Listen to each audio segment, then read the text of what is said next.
Kasih karunia dan damai sejahtera dari Tuhan Allah Bapa kita dan dari anaknya Tuhan Yesus Kristus menyertai kami sampai selamanya. Amin. Selamat pagi saudaraku. Selamat berakhir pekan. Dalam akhir pekan ini dengarkanlah firman Tuhan yang memandu kita melakukan semua aktivitas yang baik untuk memuliakan Tuhan.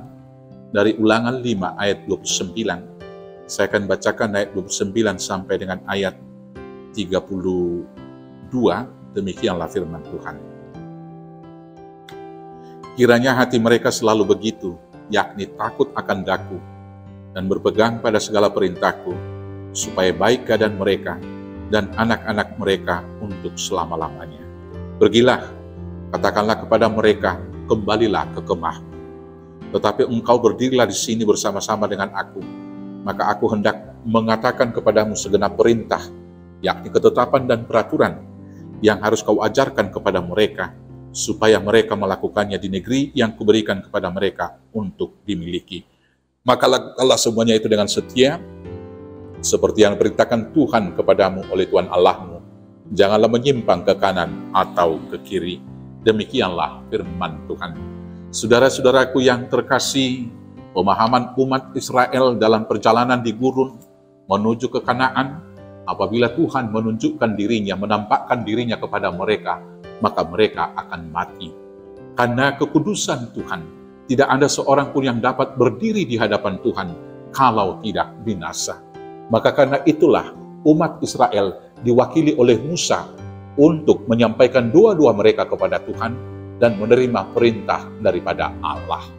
Dan perintah yang diberikan oleh Musa adalah perintah dari Allah dan harus dituruti oleh umat Israel supaya mereka hidup di hadapan Tuhan dengan setia melakukan hukum Tauratnya. Dan dengan melakukan hukum Taurat tersebut, mereka akan beroleh sukacita dan berkat di dalam kehidupan. Saudara-saudaraku yang terkasih, demikianlah di dalam konteks bacaan kita ini, ketika Tuhan akan menerima hukum Taurat dari Tuhan, maka dia mengatakan, apabila Tuhan berseru, maka mendekatlah.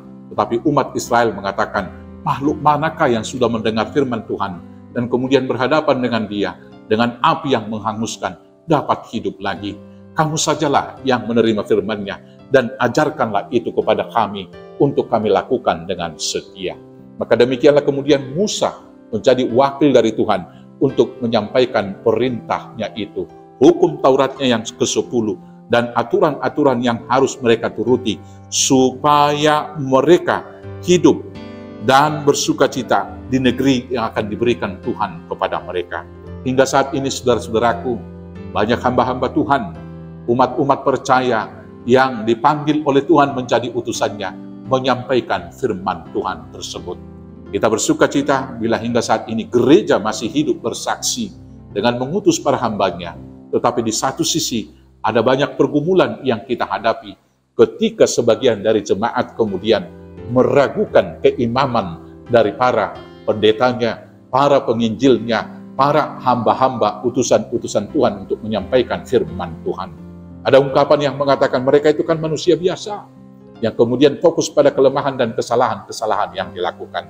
Supaya hidup kita berbahagia di dunia, dan nanti kita akan memiliki tanah perjanjian yang diberikan oleh Tuhan, kita hendaknya mau setia seperti umat Israel untuk melakukan hukum-Nya. Bagi hamba-hamba Tuhan yang mungkin melenceng dari tugas panggilan, dia serong ke kiri dan serong ke kanan, Tuhan akan menghukumnya.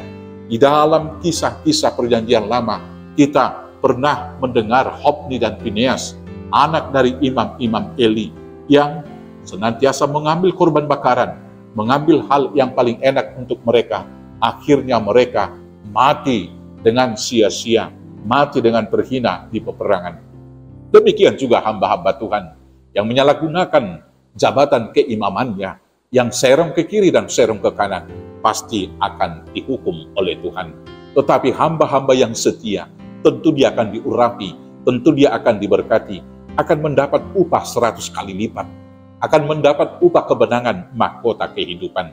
Dan bagi jemaat yang senantiasa mendukakan para pemimpin, para pelayan-pelayan, para pendeta, para hamba-hamba Tuhan yang melayaninya, sama juga itu dengan menghinakan Tuhan, Karena setiap hamba yang telah diurapi, yang menerima tahbisan dari Tuhan melalui gereja, mereka adalah perwakilan dari Tuhan. Sekali lagi, Bapak Ibu, mari kita lakukan tugas panggilan masing-masing dengan setia. Jemaat wajib menghormati para pelayannya. Para pelayan wajib mematuhi kehendak dan perintah Tuhannya. Kalau jemaat melanggar, tentu Tuhan akan memperhitungkan. Tetapi kalau hamba-hamba Tuhan melanggar tugas panggilan itu dengan serong ke kiri dan ke kanan, lebih lagi dia akan mempertanggungjawabkan itu dan akan mendapat hukuman dari Tuhan. Maka prinsipnya, lakukanlah segala sesuatu seperti untuk Tuhan dan bukan untuk manusia. Selamat melakukan tugas panggilan masing-masing. Tuhan Yesus memberkati. Amin. Kita bersatu dalam doa. Terima kasih Bapa yang baik. Tuhan memberi kami panggilan, memberikan perintah Taurat-Mu untuk kami lakukan dengan setia. Maka ajar kami melakukan tanggung jawab masing-masing dengan roh yang takut akan Tuhan, sehingga tidak satu pun dari antara kami binasa karena pelanggaran kami. Maka mampukan kami melakukan itu hanya dengan pertolongan Yesus Kristus Tuhan Juru Selamat kami yang hidup. Amin. Selamat beraktivitas, selamat berakhir pekan. Tuhan Yesus memberkati. Horas, horas, horas.